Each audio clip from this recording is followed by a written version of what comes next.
All right. So I was looking at this. August 23rd, 2023 was the first call we had, like talking business. Yeah. Okay. Was that long ago? That was August 23rd, 2023. And then looking at this, we had with the lease. Yeah. The first time we engaged the listing agent, Scott, was February 14th, 2025. Correct. You signed it on July 17th-ish, 2025. So that was like 5 months from engagement to lease signing, which is relatively quick, right? What I want to talk about real quick, just for the frame up for everybody, because we'll talk about resistance in a second. What made resistance possible was the success of F13. Correct. Yeah. So just give everyone a little quick background on the work that created the opportunity for resistance in terms of building F13. How many years now? 12, 11? Yeah, opened in June 1st, 2014. Okay. Yeah. So yeah, we're almost 12 years. Yeah, 12 years. It'll be 12 years June 1st. So it was started as a CrossFit gym. Yep. I entered the CrossFit space knowing I was going to leave it. So use the brand, use the license, trying to build up our original clientele. Were you just not in love with it from day one, or was it just like it wasn't why did you know you were going to leave it from the jump? My personal goals. Got it. It had nothing to do with the brand. Like we just coached someone. One of my athletes just won the adaptive CrossFit games. Oh shit. So we still do it. I still coach it individually. We are not a CrossFit band. I have athletes that compete in CrossFit. Got it. If that makes sense. But for me to grow as a business owner and entrepreneur, I wanted to create my own brand. So I can grow off of that. That was the idea behind leaving the CrossFit brand. Nothing against it. I think it's awesome. I think they're doing a great job. You just didn't want to be susceptible in case someone fires off a tweet that pisses a bunch of people off in 2020, right? Yeah, Fires off a tweet or just like, I had my own beliefs, my own methodology I wanted to do. That's what we did. I didn't want to be attached to any other stigmas. So at what point did you go from, what was the CrossFit affiliate name? It was SYR CrossFit. SYR CrossFit. We did 3 years. Okay. And then you switched it over to F13. F13 Performance. And I remember when we got on the call, I remember the first ones, I'm like, I wonder if he had that name picked out before, like F45 was a thing and got really pissed off when F45 became a thing. Yeah, we did. No, we did. No, we definitely did. And then when they didn't do so well there for a couple of years, but yeah. No, we did. And that's F45. You had people get confused sometimes. 100%. Yeah. 100%. You Google F and a number. yeah, correct. They spend a lot more money than I do in marketing. So yeah, F45 showed up. Luckily, we don't have many in the area. Like Philly, yes, not a ton in Allentown. So yeah, the F45 definitely jumped in on us. Caused some SEO confusion. Yeah. So, okay, we'll give everyone just what's the overall, what is the business model of F13? F13 is small group conditioning and personal training. It's a strength-based conditioning program. We follow the 4 S's method: strength, stability, skill, and sweat. Every 1 hour class, we'll touch on 3 of those 4 S's. 8 classes a day. In between the 8 classes, we also have open gym, and then we work with individual clients in hyper-focused programming. So think OPEX, CCP, individualized programming. And I remember that was one of the things I was always really impressed on, because I'd worked with a lot of individual design gyms who were just solo dolo individual design, and 100%. They could never make just that be the thing. And then the way I always looked at it was that I wouldn't open up as an individual design gym. I would open up as either semi-private or personal training, and then sell that as the down sell, essentially, to where you have an autonomous individual in front of you after a few years or however long, and now here's the program, but you still like coming in here and having a coach's eye on you, or in the corner you can ask a question to, follow your own design. So we use it as an upsell. So we had all of our class members came in, and all of a sudden you're there for a year or two, and they're like, I want to do something more. I want to do something more specific. I want to be competitive, or I want to break off and do this thing. I'm like, awesome. Classes can get you really genuinely fit, and you're going to feel great and active. If you want to do something specific, we have this option. Let's do our hyper-focused programming. So it's an upsell, not a downsell for us. So upsell from, did you have when you had the CrossFit gym? The classes, got it. Not CrossFit gym. Once we went to F13. Got it. Yeah. Got it. But when you have someone, so if someone's doing personal training, would that be an upsell or then like a downsell? Personal training is a downsell. Yeah, okay. We were never a big personal training gym. Honestly, I think in 12 years, I've probably had 20, 30 clients. It's not what I want to do with my time, to be honest with you. I think it's great, and we have people that do it here that do an awesome job with it. Me personally, it just... But ultimately, you run into yourself. Yeah. And you're capped. And I think that's where I had the hardest time with all the individual design gyms, was like having to tell them, like, listen, I think if you put a stake in the ground and you start selling individual design, open the doors, you're going to have crickets. And I know you don't want to do personal training, but bro, I think I would start there at personal training and then down, because it's easier to then downsell from personal training to that. Right. All right. So how many years into F13 did you start at least fucking around with the idea of, and I know I was reading an article they did on you with the grand opening that like when you were in high school, you're a native here at Lehigh, you wanted to have your big own open gym model at some point. It's always been my goal. Yeah. But so it seems like CrossFit was kind of like an end of a means to get you to F13 and then now this. But what point did you really start playing with that idea in your head? Because I was looking back, I was trying to identify when did we start talking about it seriously?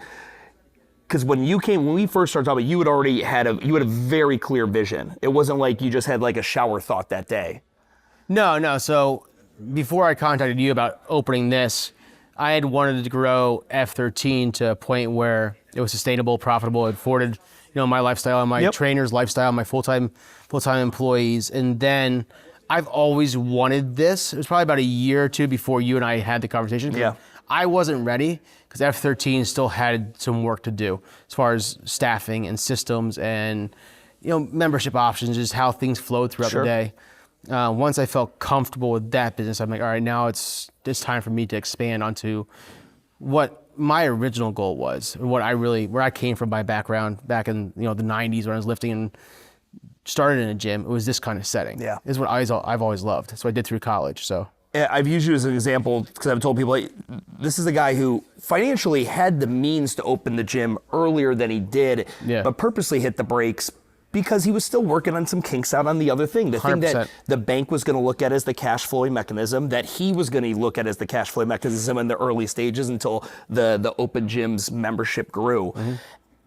And that takes a level of self-awareness, I think maturity, but also just like the patience in this whole thing. And a little bit of fear. Yeah, talk more about that. Dude, scared shitless. Yeah. Like you go from like F13, 9,000 square foot facility. I think my monthly rent plus everything else was like $9,000. Now we're at 22,000. Yeah. So to go from that number to this number, it's freaking terrifying. But I knew I needed a space like this to make this work. Yep. So I was not ready to take that leap and risk that. Sure. And go into those bigger numbers.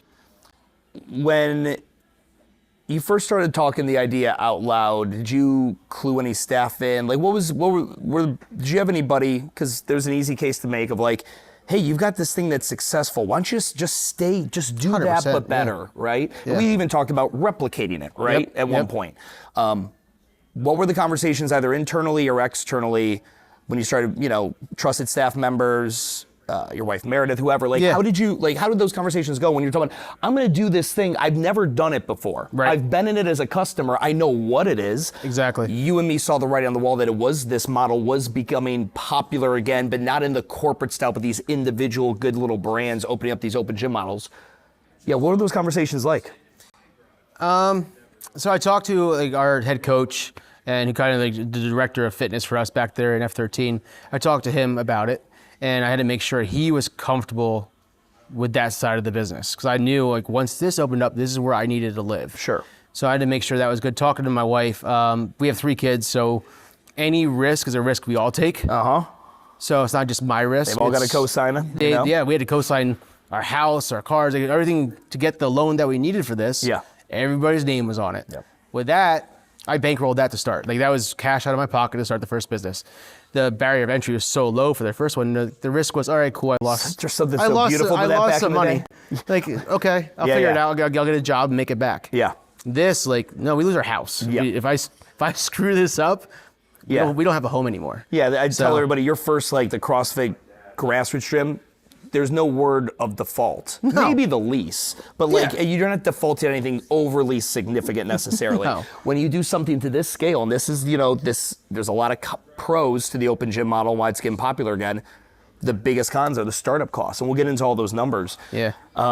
Did any staff give you any pushback in the beginning when you're like, well, what? Wait, we're gonna do what? No, I mean, we actually lost a staff member when we transitioned over to this, just because it was a lot, and me stepping away from the F13 side to let the staff kind of run that, it became too much for some people to really take their role. Yeah. Instead of just being a coach on a daily basis or being the guy that responded to some emails. It's now it's a full-time job, career. I'll compensate you for it, but you're gonna have to work. And Sure. And sometimes in that space, not everybody's ready for it. Yeah. It's even more interesting. Was there anyone that was on that side of the gym that when you did this wanted to maybe to transition to this over here, or has this been, no, we're just gonna hire new staff for this because this is not, because over there you have skilled coaches. You got people that are working. 100%. So I mean, now over here you have an outsourced PT operation. Yep. Right. So it's not like you're having to do that. And obviously we're talking like front desk and basic bullshit for the open gym, which is great. It's low on the payroll side. Yep. Was there anyone who's like, I don't want to do anything. I just keep me over there. Don't double dip me on the desk, Rob. Don't dip me on the admin. And that's how we did it. Like there's no staff that crosses over. Yeah. There's no crossover at all. We have our resistance strength staff and we have our F13 Performance staff. Two totally different groups. So they know each other, they interact, they talk to each other every day because our buildings are right next to each other. Yeah. But there is no crossover as far as responsibilities or hours. Yeah, and it's something different. Like again, when you're charging what you charge for individual design, for personal training, high-end, you need somebody who understands program design and kinesiology and everything to a high level. Over here, you need somebody who's just gonna be fucking friendly as hell with somebody when they come in, talk to them. Yeah, you can't have a bad day over here. No, yeah. When you walk through the door, you're smiling. Like you met Connor when you walked through the door. You stood right up, shook your hand. And yeah, that's exactly how it should be. That's his job. Yes. All right, so when we're thinking about trades, okay, so let's talk about this, and I want to frame up a few things because I feel like the scope is important to start macro, and then we'll dial in. All right, so F13 at the old location was 9,000-ish square feet. Yep. This location was so unique to us when we looked at it because they had this suite here, which is about 8,500 square feet. Yep. And then they had a kind of this fuck-off space that was worthless adjacent to it, connected through the back of 4,700 square feet. Yeah. So that's when you're like, well, hey, I can put F13 in the 4,700 square feet, but I'm essentially taking out like 4,300 square feet from the existing membership there. Right. So not only, and the move, geographically, the move here was not the... It's 3 miles. Yeah, was not an issue. Yep. For this market, traveling 3 miles is not a big deal. Yep. But cutting their space in half, a lot of members, like that is something that even though nothing changes, and even if we had so much wasted space over there. And that's what it was. Walk me through that transition, because I've got a lot of clients that we're looking at doing something similar where they have to take their CrossFit or group fitness thing, they want to do a big open gym, they want to put it on the other wall, but they're going to drastically reduce the square footage because we all bite off more than we... Especially back in the old days of CrossFit. Yeah. The bigger the box, the better it was going to be. Dude, 9,000 square feet for 100 members. Yeah, 100%. Yeah. Like, everybody has their own. You're paying $1 a square foot a month. You didn't give a shit. Yeah, it's great. Everybody had their own 1,000 square feet per class. Like, exactly, right? You can do backflips and no one gets in the way. It's awesome. No, that's what the transition to a smaller space. Personally, like it's more intimate, and if you organize the class structure right and you program correctly, I think it's better. And it's more fun in that atmosphere. That's like in the 9,000 square feet, you had a class of 10 people. The place looks empty. Yeah. Like dead. Yeah. 10 people over there is like spot on. 10, 15 people, 15 looks packed. Yep. And it's awesome, even though we have 22 squat racks, but it's awesome. We did have members that were used to that big space, but then put their bag over here and put a barbell 50 feet that way. Yeah. Kettlebells 100 feet that way. And like they're moving in every day. Yeah, they're hanging out, like having a good time. Like it was fun for what it was, but I think this atmosphere is so much better. We had a bunch of members leave when we transitioned, and then the majority of them actually come back because like we just miss the people. Where did they go? They tried. So I talked to the one guy. He's like, I tried every other gym in the valley. Okay. He's like, I tried this gym, this day. I tried 6 other gyms. We need to get that on camera. We needed that guy to tell that story. That would be a great fucking. And piece. he came back. He's like, listen, I told you. We had a conversation when he left. Yeah. And I'm like, all right, man, we're here when you want to come back, dude. If you want to come back, you're always welcome. If he's willing to say that on camera, you need to get that fucking piece. That's a great testimonial. I fucking left, and I went and I tried everyone else, and I ended up coming back. This is the best. And he came back, and he's like, I told you I would. He's like, I said I'd come back, and I tucked my tail, and I would admit I was wrong if I thought I was wrong. He's like, I'm coming here to tell you. That's a great. Walked in our front door. He's like, I was wrong. That's a great fucking video. Listen, guys, He was humble. If you're thinking of trying other gyms, I've already done the work for you. You don't have to fucking do it. Yeah. Just come here. Mm-hmm. So so you lost a little bit of members, things like that. Yeah. But beyond that, you're now in a much more. Would you say is the footprint too tight? Is it still too big? Could you do it tighter? Like, are there any more refinement that you look for F13? I think for us, with some programs we have that have grown substantially over the last year or so, We're at a really good spot square footage wise. I think, depends on how we manage memberships, we're probably going to tap it out fairly soon. Yeah. Just because our sport performance program is blown up. Work with a ton of youth and collegiate athletes now. So having that portion, then with the growth of High Rocks, we do a ton of High Rocks training with athletes, and we're actually a High Rocks affiliate. People come here for that, and that as a training methodology takes up a lot of space. Sure. So that's kind of tough to manage with the 5,000 square foot space. Yeah. You know, when we're looking at these two, and you mentioned that we got the High Rocks people over there, you've got the whatever. Is it a clear two distinct core customers now between the two brands, or is it, hey, if you didn't know any better, that guy could be either one? It's hard to tell them apart. They mix together really well, which I did not think was going to happen. That's something that I found that was really unique about our open gym space now, is the community and the togetherness of a group atmosphere that you see in like a box or like a CrossFit gym or a High Rocks gym or F45, where everybody kind of knows each other, hangs out. And then usually in an open gym model, no one freaking talks. Headphones on, you walk through, you don't say a word to anybody. Say shit. Like when you got here, we walked through and like 10 people wanted to say hi to you. Yeah, and that's how this, like that family kind of community that you get in a small group gym has now made its way to the open gym model. Yeah. So you won't see a ton of people in here with headphones on. They started off with them. But now they're members here, they're done. They come in and talk. Like there's guys over here hanging out talking. They've been here for an hour talking and 30 minutes working out. It's so funny being in an open gym. I see, like, if you have like the Beats by Dre or whatever, they have just that one touch pause, and there'll be a guy and you can clearly listen to music, but then there's that girl or someone walks by that you can tell he wants to engage it, and there's a real quick subtle like kind of tap. You're like, oh, he just turned it off because he's about to go in and have that engagement. But you're right, back in the day, like when I started personal training, it was just headphones to an iPod, cable, and I mean, you had to do one of the universal sign, like, ma'am, set, boom, can I show you how to do that differently? All right, so I want to leave that. Let's go back to this. So we've got between the two locations. So we have a total of 13,000, about 228 square feet. All in rent is like $22.5 a month, ballpark. Okay, so effectively that comes into about $20.50 all in. This triple net leases, and you have a loan payment that's approximately about $10K a month. Just over 10K. A little over 10K. So the loan you took out was $750,000. And these are the numbers you hit me with earlier today.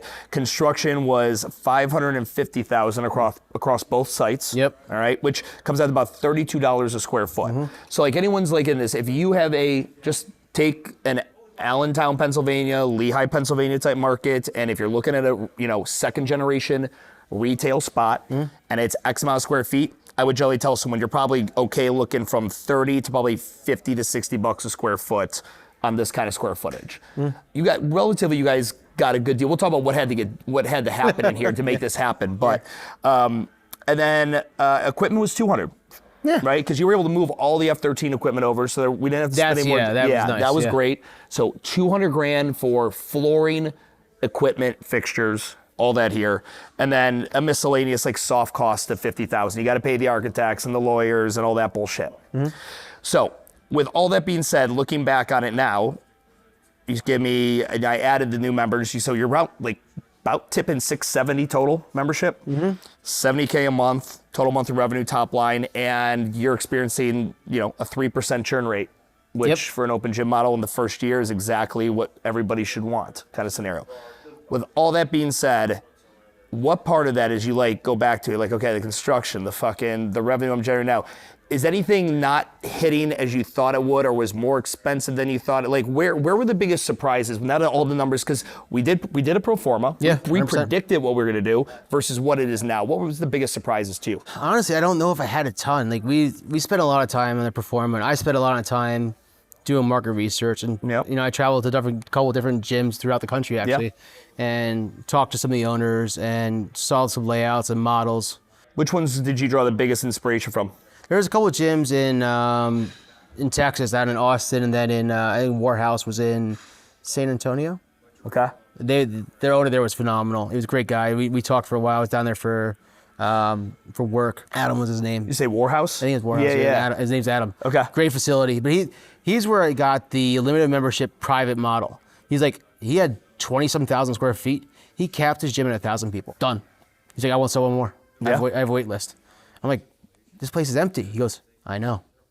I'm like, fuck. Yeah. It's awesome. Yeah. So that's like, I'm like, cool. That's what we're doing. We're capping memberships. We're like, I don't want a busy gym. Sure. I want money. Yep. Yeah, I get that. Correct. I want to be able to pay my bills, but I don't want to wait for equipment. I don't want people Yep. to trash the place. Yep. I want space to move around. Like you walked around earlier, there's space between our equipment here. Like you can move freely and enjoy your space. I was surprised. My biggest shock was how much pushback we would get on the $85 a month open gym price. We got hammered.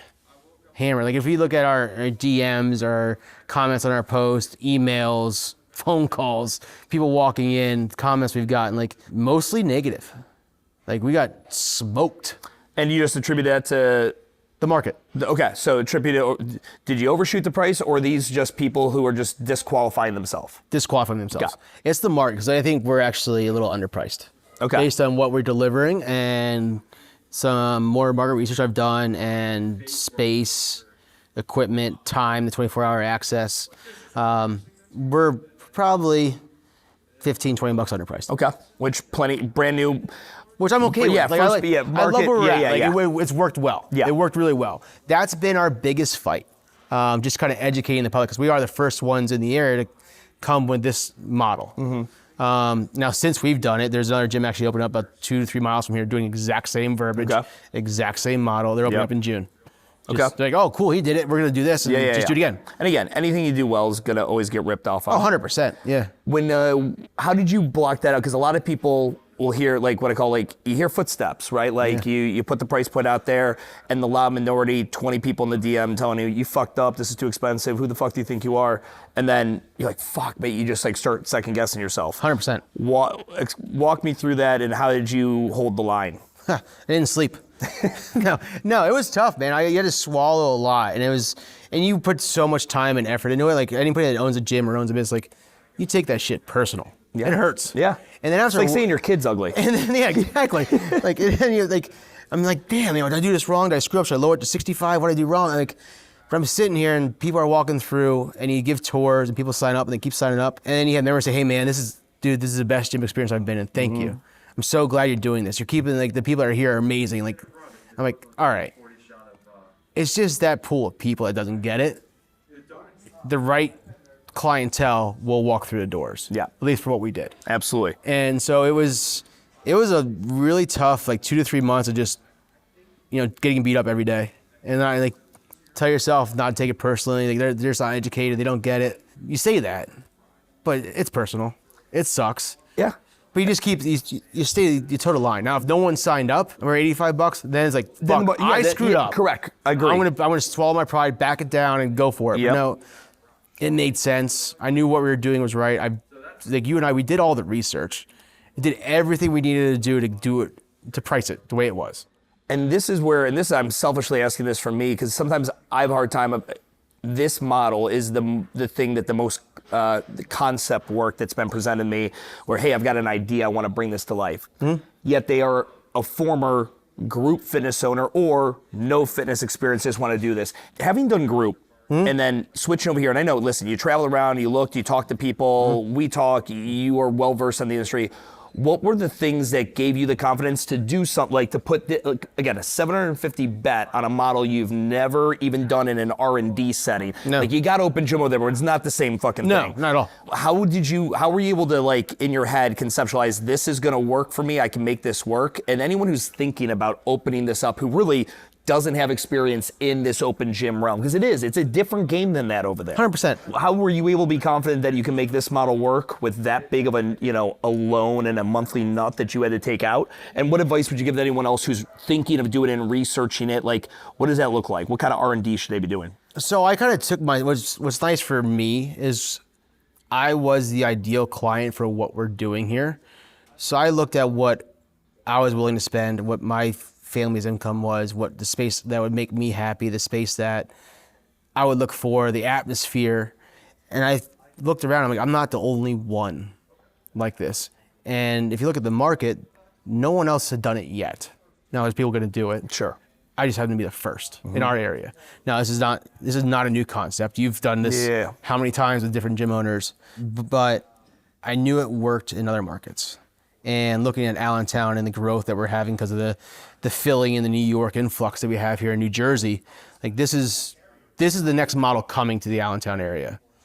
And so I was willing to take that risk knowing or feeling confident that it was going to happen. Yeah. So it's just knowing your area, knowing your demographic, knowing your messaging was important for us. Work with Boris on branding and how are you getting all that stuff out there. Like it was a risk, man. It was tough. You were willing to, like the other thing is like take the field trips, meet with the other owners, and you got to go around and like, you got to steal some inspiration from some other people. You got to hear, there'll be a bunch of these kind of podcasts where people talk about their fuck ups and all that, but it's one thing to listen to on the podcast versus like actually just going there, shaking their hand and asking like heads up and them taking you around, be like, you see this piece here? Don't fucking buy this piece. This is a dog shit piece. Don't get it. Yep. Or this is who I had issues with equipment vendor wise or whatever it may be. From that perspective now, when we're looking at this open gym model, the biggest question I get, what size footprint should I be looking for?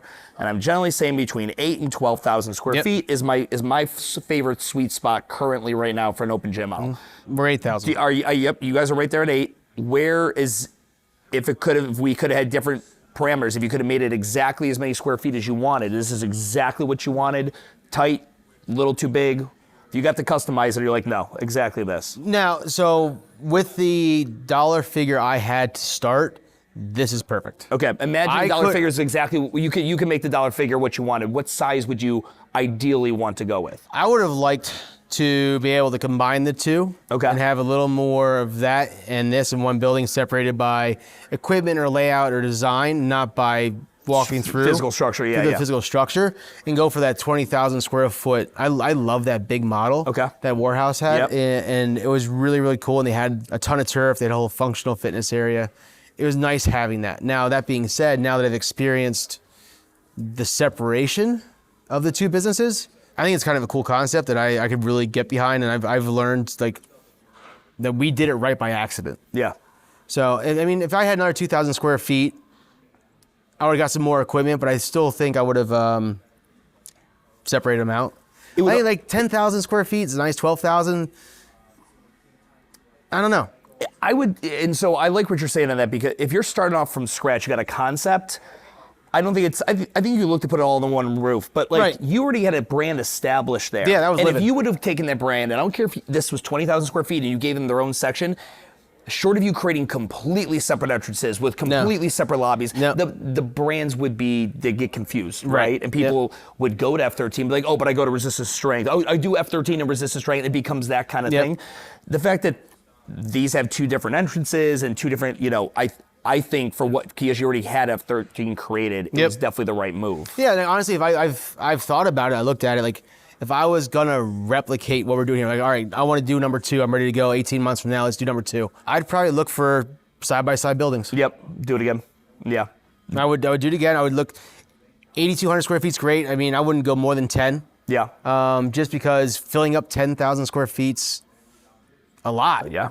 And there's just the numbers behind it and the financials. Like, it doesn't make sense. I don't think you need it to make it work. I think the 8,000, 9,000 square foot space for the open gym model, 5,000 for the functional fitness, sport performance space, you're rocking, man. I think it's a really, really nice, tight location, good clientele base, and it's not overly difficult to fill up.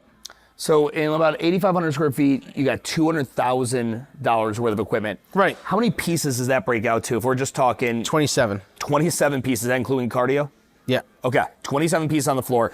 And I'll get B-roll of this later. You guys also have so much good footage we can pull, but we were talking about it. You have incredibly generous spacing. Oh my God, yeah. I mean, realistically, you're at 27 pieces. I mean, you could easily have 40 pieces in here. 100%. Like there's room for a whole other row. Yeah. Plus, like the space we're sitting in now, the lounge, chill area, like this is just to be continued. This is space that we're gonna use later. And like looking at it, like I just said, we just placed an order for 3 more pieces we're gonna get. And my goal is, every 6 months or so, you're adding a piece, you're adding 2. Yep. As members come in, as we evolve, and people are like, hey man, I really love if you had this lateral raise. I'm like, cool. I had one person say it, and then the second person said it, third person says it. I'm like, all right, cool. We need to add a lateral raise. And so that's my next question is, when you are selecting equipment on this, you're doing it on spec. Right. Like, what do I think they are going to want? And you don't know, but it's a fucking heavy gamble of $200,000. Yeah. And then, I mean, are there any pieces in here that you got that you're like, underutilized? I would swap it for something else today. I wish our seated hamstring curl was a lying hamstring curl. Okay. Other than that, we've done, the pieces we got we've nailed them. Be honest with you. Yeah. Like every piece gets used every day. How did you come to those conclusions of what to get as far as the pieces go? Again, just using you as the avatar, like what would you want? Yeah, it's more or less was like when I went to Morehouse, we tested out their machines and their layout. Went to Power Build, it's local here in Philly. They did 3 awesome gyms. Went there and checked their gyms out and saw what people were using, what I used. And I remember we talked about, like, it was like, Rob, go somewhere and just fucking get on the Stairmaster because you have a height elevation and just look out on the floor and fucking what's being used and what's not. Stairmaster is also the worst machine ever created. Fucking hate it. But yeah, it's what it was. Like, I looked at what people were using. I looked at, jump on social media and look at an influencer. What are they using? Those are the people that are coming to these gyms. Yeah. Like, they're like, get me out of LA Fitness now. I need a nice clean space with good lighting. Yeah. We got that, and is what you need. You need to have your hip thrust. You need your abductors. You need your ab crunch machines and cables and plate-loaded chest presses. Like, that's what they want. They want to be able to do their split squats and split machine work. Let's talk machines. Let's talk, and you can name, not name, whatever. Walk me through what it was like selecting vendors for this, because again, let's go back to the CrossFit scene and what you have at F13. It's pretty much Rogue, and we all know just barbells and squat racks and whatever, and 3x3 gauge steel, whether Rep makes it or Fringe or whoever the fuck, it's pretty much the same goddamn thing. When it comes to this world, the consumer with a higher training age is very snobby when it comes to what pieces are what. And you really have to be in the know. And that's where I generally want to educate people. I'm like, you need to go out to go check out the New Tech gym out in Vegas. You need to go down to, go to Arsenal's, headquarters in Tennessee. You got to go see these pieces. Go to Prime, go to Atlantis. You have to see these pieces because there's this whole other world. If you're not a part of it, so many of them. So many fucking pieces. Hammer Strength, the Legosaurus that they've been showing at the trade shows recently. Right. Walk me through how you went about selecting a vendor, what that process was like. Did you go through a bunch of them? Was it good working with them? I mean, I remember you and me going back and forth, but getting even just the 2D renderings once you were picking equipment. So just walk anyone who's thinking about doing this and they're thinking, okay, who am I buying this shit from? Well, I think the bigger question is who you're buying it for. Okay. So I looked at the clientele I was going after, the aesthetic I wanted from my facility. And then from there, you got to find the equipment brand that matches that, but also has the quality equipment. Like, there's certain brands I looked at that the pricing was definitely cheaper.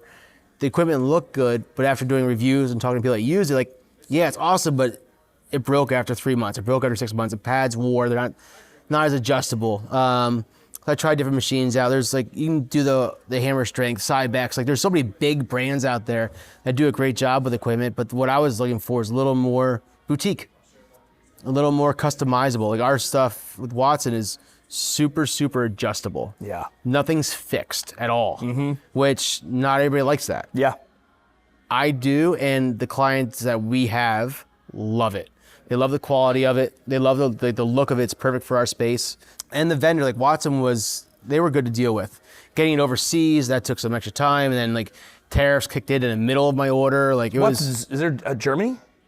Great Britain. Great Britain, okay. Yeah. So tariff, in the middle, I placed my order, good to go. Oh, hasn't been shipped yet, so that means tariffs hit it. In the middle of in the middle of the order and process and everything else. So that got hit. I ordered new pieces, I order them now. I'm not gonna see them till July. Yeah.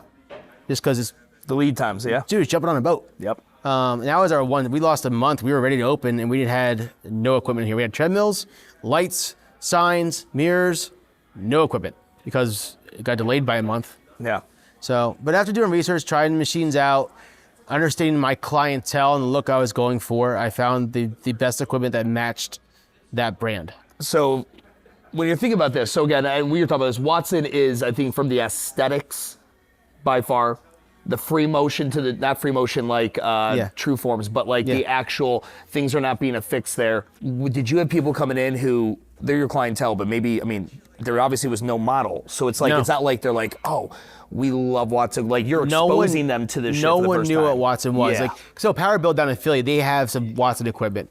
And other than them, no one else up here did. Got it. So people have gone down to So you Philly. like set the bar now too. Also, anyone else who wants to enter now, who's been here at this gym, is now buying this. You have to buy the higher. You have to have some of their marquee pieces, like their hydraulic hack squat. Yeah. Like that's a marquee piece. Like the lateral raise pec deck that we just ordered, like that's a brand new piece from them.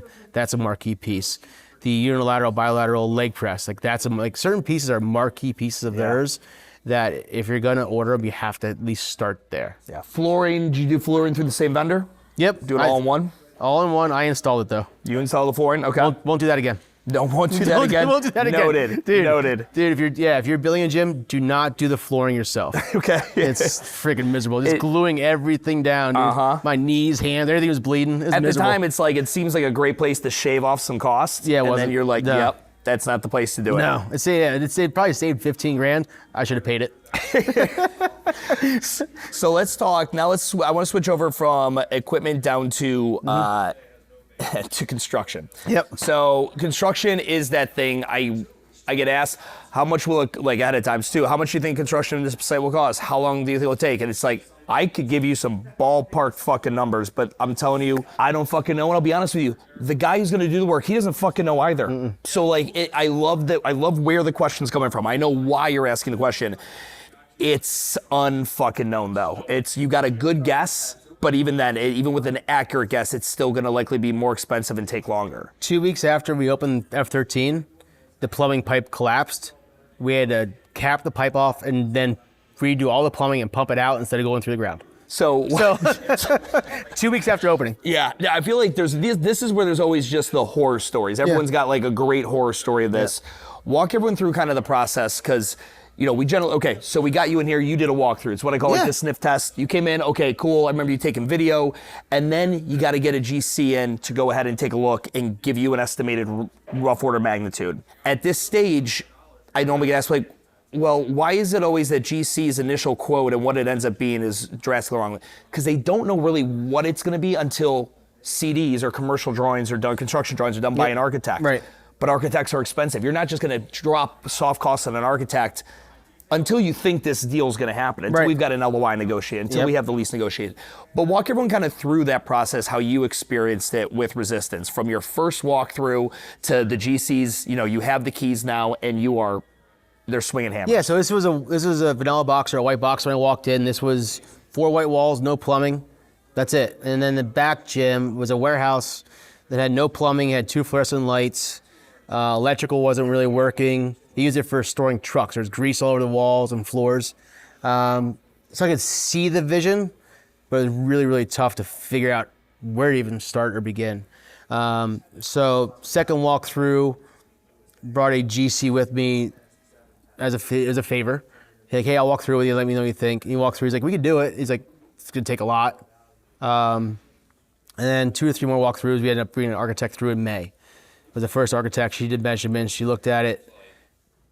We got her through the GC, and then, came up with numbers from there. And then I think 2 or 3 rounds of numbers, because they went up every time. Yeah.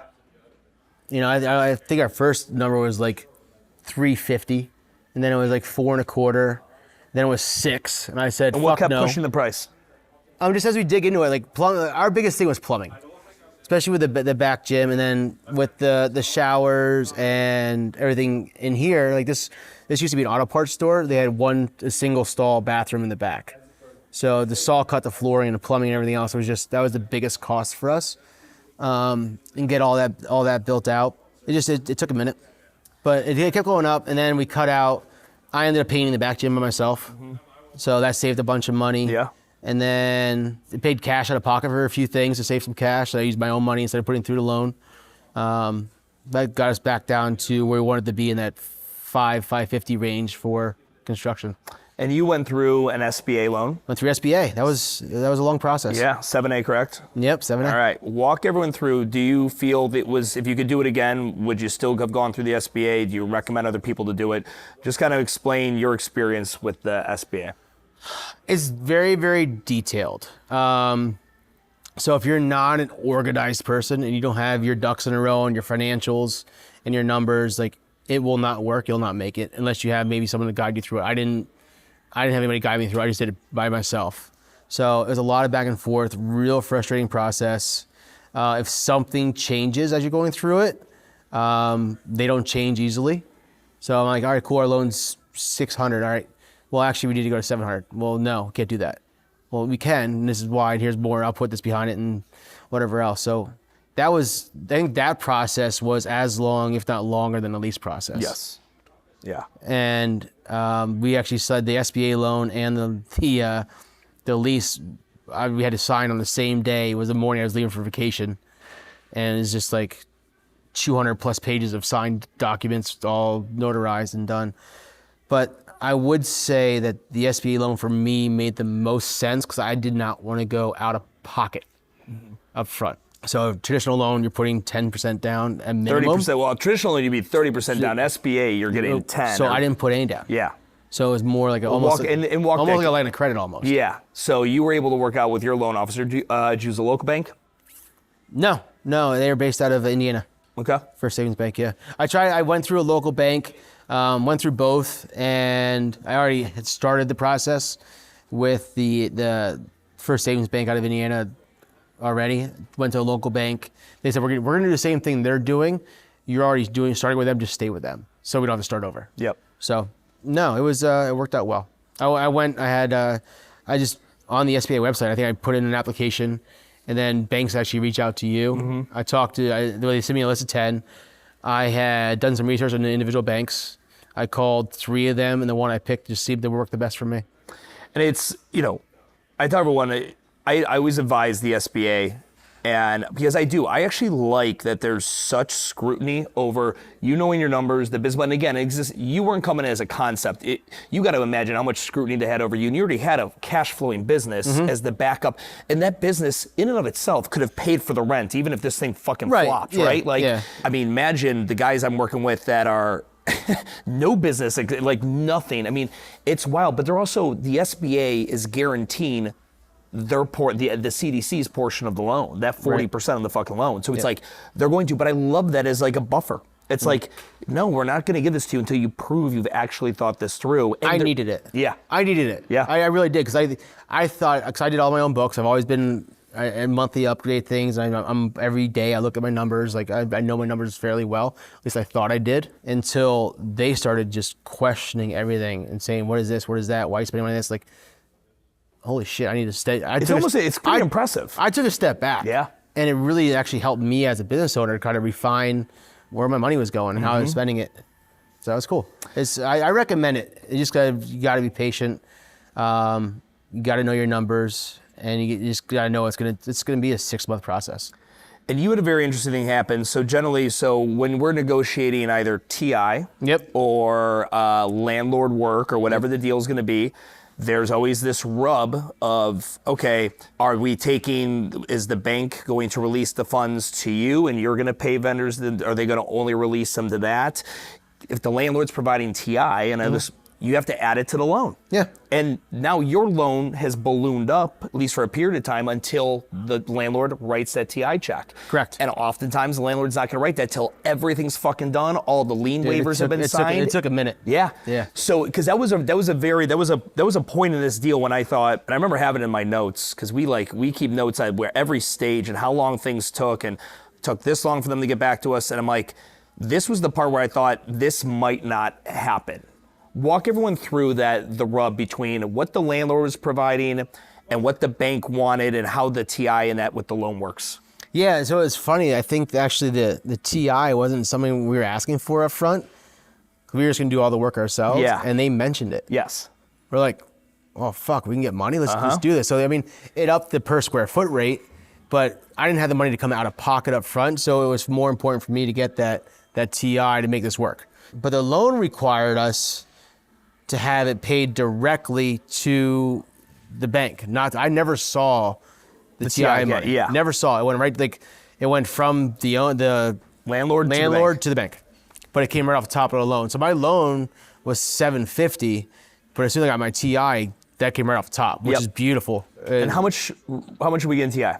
174, 175. It was a decent amount. Yeah. And you hear that number, you hear 174,000, you're like, oh, well, that's that's a fuck ton of money. I could probably get everything done with Covered that. plumbing. Yeah, literally. Covered plumbing. People, I mean, nobody believes me when I tell them that. They're like, what do you mean it's just covering plumbing? I'm like, again, when we say plumbing, you're talking about an unknown amount of gremlins. We're talking about not the wall. I'm talking about just the pipes. The pipes. That's it. This is not the bathroom. Yeah, The plumbing. They're in just the ground. the pipes. And when you have to trench them, you have to dig up concrete. It's a whole fucking thing. Dude, it's wild. Yeah. It's nuts. It was I think that was almost our biggest construction number was the plumbing. Yeah. Electrical wasn't too bad. We put in some lights and some extra outlets. You guys did not have to add new HVAC units in here, right? No, that was something we didn't need to do. So the HVAC unit here was new, and one in the back we had inspected was working. Yeah. So very good. Because that typically would have been the larger line item than the plumbing. Yep. But so with the bank loan, the SBA, the TI situation, is that what would you advise someone to go through the SBA for a loan? Yeah. And again, it's obviously individual to each one's thing, but the TI, would you recommend take a lower rate or go for TI? Because I get asked that question, Stu, what should I do? Should we knock them down on the price per square foot or take the TI? No, we did the math, and it was nice to know that, all right, the TI, they'll make their money back over so many years. Correct. That's what they should do. For me, the money up front was more important than get this thing off the ground, so I didn't have to go that extra 175 out of pocket or off the loan and have to pay that money back. So it made more sense for me to go money up front and get that money back instead of, going out of pocket. Yeah. This is where I was at financially. Yeah. It wasn't like, would I love to have a lower loan and not have to worry about it and lower per square foot price range? Yeah. But where I was at is made more sense than trying to find that money myself.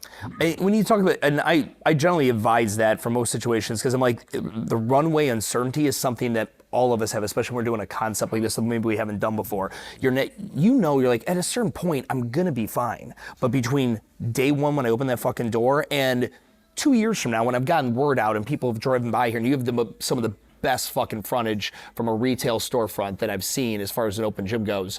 That runway period, in my opinion, is probably 3 or 5 to 1 in value than it would be having a lower rent number, whatever it is, over the life of the lease. Because it's, we're normally not looking at buildings that are too expensive. There's like, well, no, I can afford it. I just know if I can afford it in month 6. Right. When I first opened this fucking thing. Yep. So it's better to offset that. And when you have these bigger storefronts, they are going to require a lot more capital up front to get them up and running.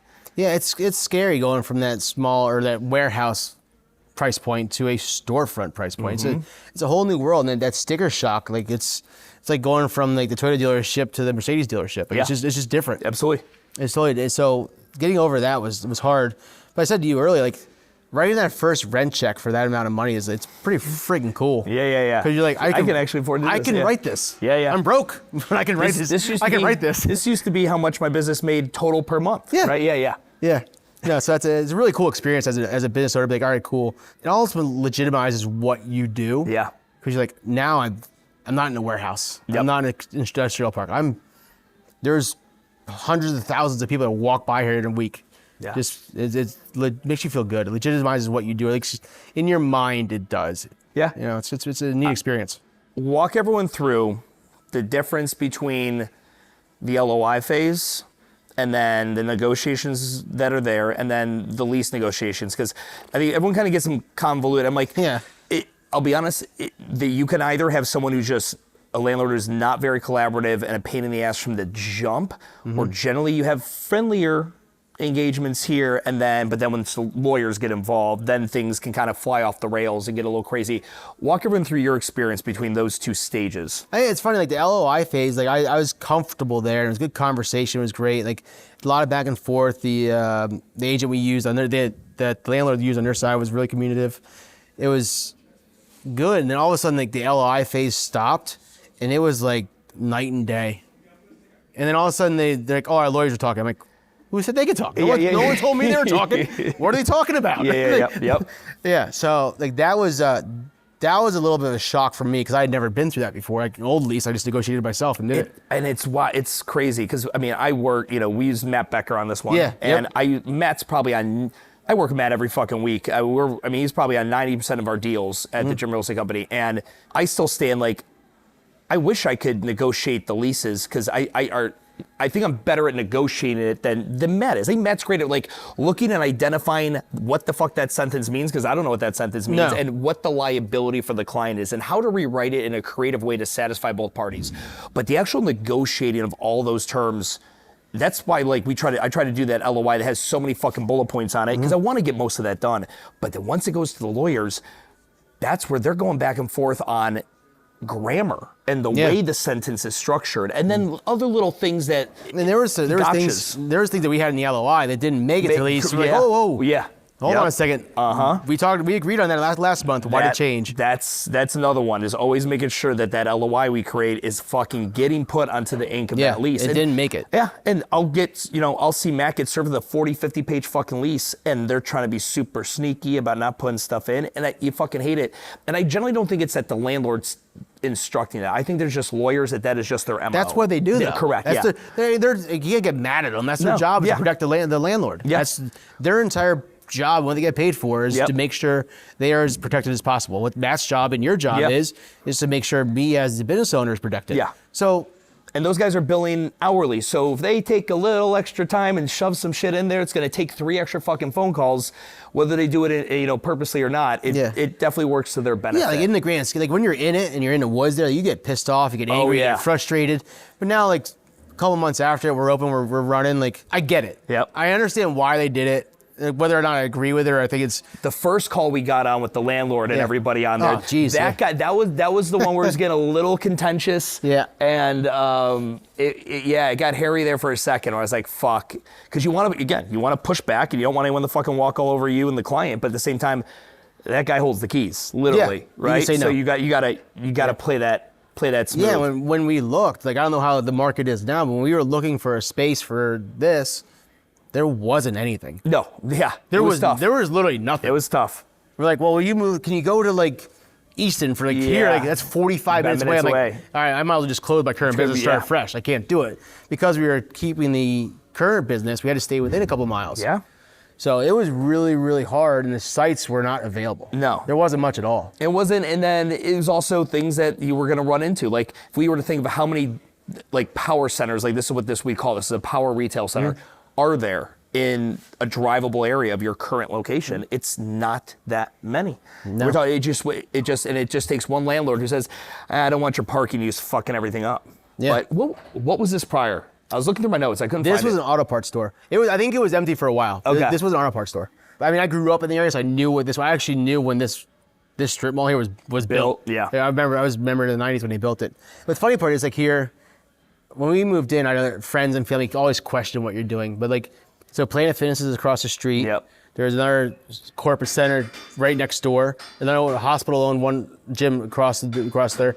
So within half-mile radius of our facility, there's 7 gyms. Yeah. For this model specifically, I wanted my CrossFit clients to always open up near an OTF, an Orange Theory. Oh yeah, Orange Theory's across the street too. I always wanted that for my group fitness, but for a boutique open gym, higher training age, I 100% want you as close to a Planet as possible. I loved it. Yeah. So people will graduate from that naturally, where they're going to lose some weight, they're going to feel good, they're going to start following C-Bum on Instagram, and they're going to be like, yeah, this purple equipment's just kind of lame. I don't want to fucking be over here anymore. Yeah, so it was actually something I was very excited about, being next to more fitness centers and gyms than more worried about. Because I felt what we were doing here was so unique to the market that it helps more than hurts. Yeah. Share the process for pre-sale for you. Walk me through the pre-sale, walk everybody through the pre-sale strategy, all that. So worked with FitRev on pre-sale. We went in with is $85. We actually started with the same number we have now. Yep. We cut the initiation fee, so it's $85 flat fee, and just put it out to market. It's always tough with no equipment in here. We had big pictures of what the facility would look like. Our pre-sale, we didn't do great, to be honest with you. I don't think our upfront offer that I went with was enticing enough. Okay. To be honest with you, I think our pre-sale before we opened was like 60 and people. So you said it wasn't enticing enough. Elaborate on that more. We really didn't bring anybody in with like a big cut or a big discount or big incentive up front, which I think I missed there a little bit. If I was relying more, because I sweat those first 2 months, not worrying about being able to pay rent in month 3. That's about where we're at. If you go back in time, what would you and Jay, what do you think you would have done differently with that I would have offer? done more like the hard hat tour that you recommend. I would put some more graphics in the windows coming soon. I would have been more out front with what was coming. Visual marketing. More visual, Yeah. because I missed on all the drive-by footage that we're getting. Yeah. I knew we'd get it. I didn't realize how extensive it would be until sitting here at the front desk and be like, shit, man, we get a lot of drive-by. Yeah. I think we would have got a lot more upfront sales, pre-sales, if I would have graphicked up the windows and put more signs Yeah, up. because when you're driving, because first thing I noticed when the Uber drove me here is like, if you come through that main strip, right, because I had them drive me out and around and then back through, because I just wanted to kind of get a view of it. And It's front and center. it's front and center, but right now it's sunny out. If there's people in that window working the cardio, you can see it. Otherwise, it just like you first look at it, you can't catch it exactly what it is you walk up. Yeah. I think the windows here, but it's hard. It's like, how do we go vinyls or visuals without decreasing natural daylight and all that? And they make different products and stuff like that. Yeah, for so that. we have a company we're doing that process right now. I'm going to go like 2 windows open, then 3 windows covered, 2 windows open. So we get the natural daylight. It's like a perforated, really like small holes in the vinyl. So like you still get you still get the natural daylight in here, but it has some graphics outside. Yeah, because I think that'll just hit everybody in the face, because there's probably people who have been in this shopping plaza still 10, 15 times that will still be like, oh, I didn't know you guys moved in yet. We just got a DM last night. Some lady's like, oh, I didn't realize you were a gym. I thought you were an equipment like sale company. So, like they thought it was like you come in here, you look at workout equipment and buy it. Yeah. Just because I guess the way it's set up and how it all looks uniform, like I can see that. Yeah. I get it. Go ahead and one thing we came in, I went into the bathrooms and I was share with you, one of the big questions I get asked is how much effort, money, premium fixtures and tile and grandiose mirrors and all that kind of, like, how much does that matter? And you found, at least here in your market, it's an afterthought. It was so we have nice tile bathrooms, nice tile showers. They look great, yeah. We have they're nice, they're clean. But it's not where you decide to go over the top. I did not put much in there. Yeah. Like we didn't go over the top. It's quartz countertops. Three showers. 3 showers, and then bathroom stalls and urinal in the guys' room. But yeah, that's it. And like I told you, out of the 3 shower stalls, I don't know if 2 have been used. Like the handicap's huge. Yeah. Everybody uses that. Everyone wants the Oprah suite bathroom. Now we haven't been open in the summer yet. Yeah. So I'm assuming in the summer, more people will sweat and want to use the bathrooms. But right now it hasn't been too bad. Yeah. But no, like we don't mind. Like we also don't say like if someone wants to pose in a mirror, take your shirt off and get after it. Go ahead. Most gyms like do that in the bathroom. Yeah. No, you can do that here. Yeah. I don't care. I don't give a shit. Nope. I don't. If you're cool with it, I'm cool with it. Yeah, exactly. Yeah. Like, I've seen you at the beach. Yeah, exactly. It's also one of those things like. You see a lot of gyms now. You see those things on Instagram. People walk by, they kick over the camera of an influencer. It's like, dude, if you want to film yourself in here, go for it. Be respectful, but fucking have at it, dude. Yeah. Make sure you tag us. We'll share it for you. Yeah. And you guys do a very good job. I 2 weeks ago I used you guys in Core 24. I said, what are the 2 things you see going on in this account? This was an existing open gym model that you don't see going on theirs. And between the 2 of you guys had nothing short of, I think, 15 stories, but they weren't original. You guys were just doing resharing user-generated content. Fuck yeah. Just reshare it. Yeah. And because that's just social proof of how many people give a fuck enough to associate themselves with this brand and their place here and what they did in the gym that day. Yeah, I want to promote them. Like, people that come to our gym, they work their asses off. Yeah. Like they're here for a reason. They come in, they work their asses off, and they want to share it. And if you have the balls to share it, I'm not someone that takes a bunch of footage of myself to working out because I'm shy. I don't even like being in front of the camera right now. Like, I'm not gonna take a picture of myself working out, but if you have the balls to do that and you want to share your story with the world, I'm happy to share it with you. Let's do it, man. I'll support it 100%. What's next for this space? So if you were to think like, okay, we're sitting here a year from now, slowly add more pieces. Do you have specific zones that you're wanting? Like, I want to grow the cardio zone. I want to grow the leg pieces. Or like, what do you envision is going to be the path? Yeah. So our next 3 pieces. There's a back piece, a shoulder piece, and a leg piece. Okay. So we're growing 1 from each.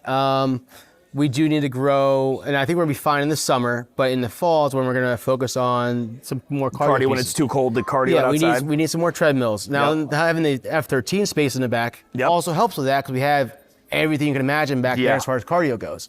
We need another second set of dumbbells. Like you'll need to add another rack there. Like right now we're good, but as membership expands, Yeah. you're gonna need more. So I think some cardio pieces, dumbbells for sure. The 3 pieces we have coming are 3 pieces that will really complete what we have as far equipment wise. And everything after that is gonna be like one-off, like specialty pieces that people want. Yeah. When you laid out the facility, most open gym models go based on the body part type scenario. You guys did the same? Yep. Yep. Yeah, so like if you look at our plate loaded side, that's, upper body, chest, back, shoulders down to the back. Same thing on this side, you got chest, back, then you got core, and then it finishes down with like glute work, lower body work. So it's zoned. Yeah. For the equipment that we have. Now as we add more pieces, we will zone it better.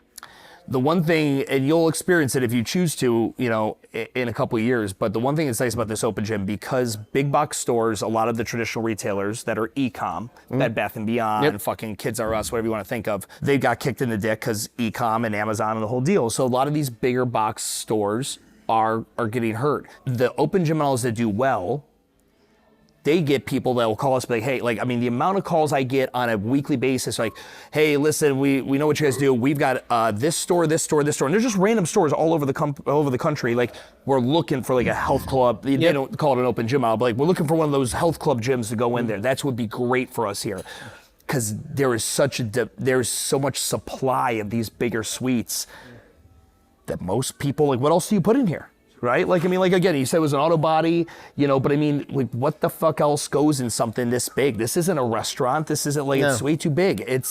And you do that, it won't be long until, you can literally then regionally go out and you'll have people making attractive offers. AlphaFit gets that. Some of the brands I work with, like, we've got this 2,800 square foot spot. We'd love for your fucking brand to be there. We'll make a deal work to go there. Right. And I think you guys are going to have that opportunity to expand it. Will you be happy with just the 2 of them? Or do you want to do more of these? When you talk about doing them, you talk about doing another set. Yeah. Yeah. Yeah. So, we're 6 months in. We'll be 6 months in first week of May. So, I'm still working on recovering from the build out of the first one. Yeah. But that being said, I'm also an entrepreneur. I want to move forward. I'm going to build, I would like to have multiple. Yep. I've already have a market that's in our region that's really underserved right now, that I think is wide open. It's based on the demographic that lives there, and that I would love to move into within the next 18 months to 2 years. So do I want to open another one? Fuck yeah. Let's do it again. Let's do it. Yeah, absolutely. Let's do it again. Now that I've done it once, hopefully it's a little easier. You mentioned the community thing earlier. I didn't dig in on it there. I wanted to do it here. You guys have done a lot of cool events that I like Night at the Bars and stuff like that. Yeah, we have one tonight. Yeah, okay. Is it tonight? Yeah, we have one tonight, yeah. So what does that look like when you think, because you know what it is to do community in the semi-private group model? Mm-hmm. And you both know, you mentioned earlier, there is plenty of community in the open gym model. Right. What is the difference in the cultivating of that community? I feel like in the group fitness kind of thing, it had to be more frequent. It was so much, it was something you were constantly doing, probably at a much higher frequency. Yes. Is it less frequent here? Is it different? Walk me through the differences between the two. I think back in the group model, it's expected, and if you don't keep up with it, you're going to lose people, because that's what they're looking for. Up here, you do it less frequently because it's not as expected, but when you do it, it's appreciated. I think if you did it too often, people will get annoyed. Sure. In the open gym space. Like, you have a cool event once a month, people will show up for it. Like, ours is the first Friday of the month. Okay. Every month, we do Night at the Bar. Yeah. We turn up the music. We usually have a vendor come in, or everybody does, like during a combine, we did a bench competition. Nice.